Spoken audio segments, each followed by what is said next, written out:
సంబంధించిన కొన్ని పథకాలు విద్యార్థులకు సంబంధించిన ఇది వీటన్నిటికన్నా ప్రభుత్వం బాధ్యత యువతకు ఉద్యోగ ఉపాధి అవకాశాలు కల్పించడానికి కావాల్సిన అభివృద్ధి చేయాలా, శాంతి భద్రతలు కాపాడాలి. ఇవి ప్రధానమైన విధులు.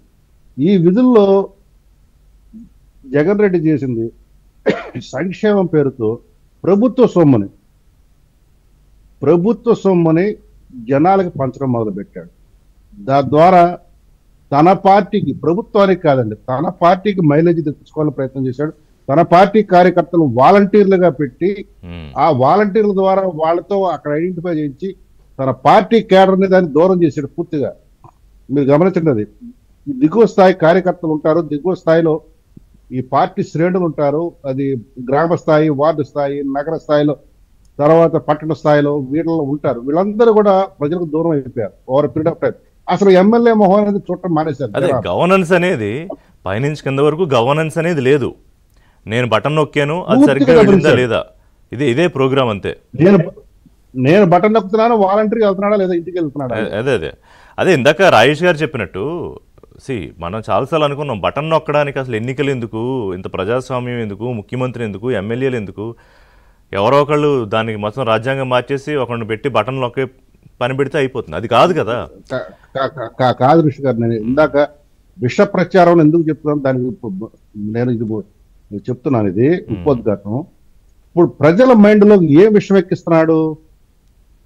గవర్నమెంట్ మీకు సొమ్ములు ఇవ్వటమే అసలు పాలన అంటే అనే విష ప్రచారం చేసిన, ఇది అర్ధసత్యం కాదు, అసత్యం కాదు, పూర్తిగా విష ప్రచారం.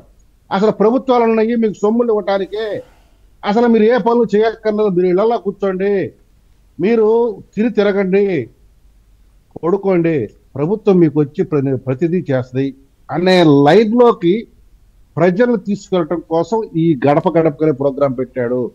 పైగా ఈ సంవత్సరం పాటు జనాలు తను మర్చిపోయారు కాబట్టి రెండో తన మీద ఒక ముద్ర పడింది. శవాలు ఉంటేనో, నేరస్తులు ఉంటేనో తను బయటకు వస్తున్నాడని ముద్ర పడింది కాబట్టి ఆ ముద్ర ఒకటి చెరుపుకోవడానికి ఇవన్నిటి కలిపి ఒక కలకల గుంపుగా ధరించి ఒక విష ప్రచారాన్ని జనాలు తీసుకెళ్ళి వాళ్ళ మైండ్, వాళ్ళ యొక్క ప్రోగ్రామ్ ఎజెండా ఏంటి? ఇదిగో ఇంత రావాలి మీకు, ఇంత రాలేదు మీకు, ఎందుకు మీరు ప్రభుత్వాన్ని నిలదీయరు, ఇది అతని ఎజెండా. రేపు చేయబోతున్న ఎజెండా అదే. ఇది ఏంటంటే ఈ లెక్కలు అంటే కుటుంబానికి ఇంత లెక్కలు సరే, అదేమి మళ్ళీ నెగిటివ్గా ఏం కాదు, with due respect to the people. మీరు అన్నట్టు నేను ఎప్పుడూ చెప్తా, లెవెల్ ప్లేయింగ్ ఫీల్డ్ ఇవ్వడం కోసం చంద్రబాబు నాయుడు రెగ్యులర్గా వాడతారు ఈ పదం.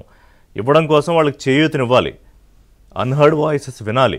కానీ అదేనా మొత్తం? ఇవాళ సరే రాజధాని, లేకపోతే పోలవరం అయ్యాక ఇంకో పెద్ద ప్రాజెక్టు పోలవరం పనకచర్ల, ఒకవైపు ఏఐ, క్వాంటమ్ కంప్యూటింగ్, క్వాంటమ్ వ్యాలీలు, లేకపోతే ఈ గూగుల్, పెద్ద పెద్ద కంపెనీలు, ఇవన్నీ అంటే ప్రజలకి ఒక భరోసా కదా. రేపు నా పిల్లలకి ఇందాక రాజేష్ గారు అన్నట్టు ఇన్ని 2,70,000 కోట్లు 3,00,000 కోట్లు ఇచ్చేస్తే మరి ఆయనకి వేసేయాలిగా, 175 ఇచ్చేయాలిగా, కూటమి పార్టీలన్నీ ఇంటికి పంపించేయాలిగా. అది కాదు ప్రజలు కోరుకున్నది. నా పిల్లకు కొడుకో చదువుకుని ఏదో చిన్న ఉద్యోగం అయినా ఇక్కడ వస్తే ఒక భరోసా, లేకపోతే భర్త గౌరవంగా ఎక్కడికో వెళ్ళి పని చేసుకోవడానికి ఒక పరిశ్రమ వస్తే లేదు ఋషి గారు, మీరు సునిశ్చితంగా గమనించట్లేదు అతను కుట్రని.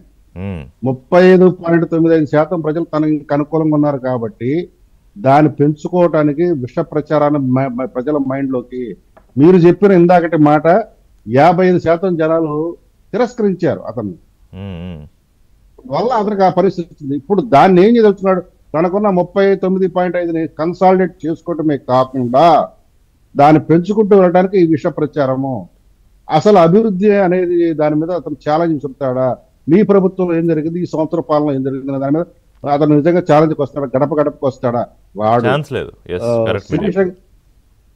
శిరీష గారు చెప్పినట్లుగా అతను రాడమ్మా, మీరు పొరపాటు కూడా ఆలోచించేయరు. అతను ఎప్పుడు కూడా రాడు. అతను ఎమ్మెల్యేలుగా పనిచేసినవాడు ఎవడు రాడు, మినిస్టర్లు అసలు రారు గడపకి. వచ్చేదల్లా కింద స్థాయి వాడు. వాడింటి ఇప్పుడు నాకు గుర్తింపు వస్తుందేమని వస్తాడు.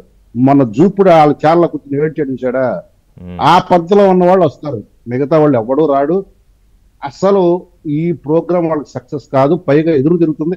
ఇది మాకు అనుకూలమైన ప్రోగ్రాం నేను చెప్తాను. ఎందుకంటే దీని ద్వారా ఈ ప్రభుత్వంలో ప్రజలకి ఏమైనా కొంత అస్పష్టత ఉన్నా, లోటుపాట్లు జరిగినా మాకు తెలుస్తాయి. మేము కష్టపడకుండానే మాకు ప్రోగ్రెస్ రిపోర్ట్ మాకు అందజేస్తున్నారు. దానికి మేము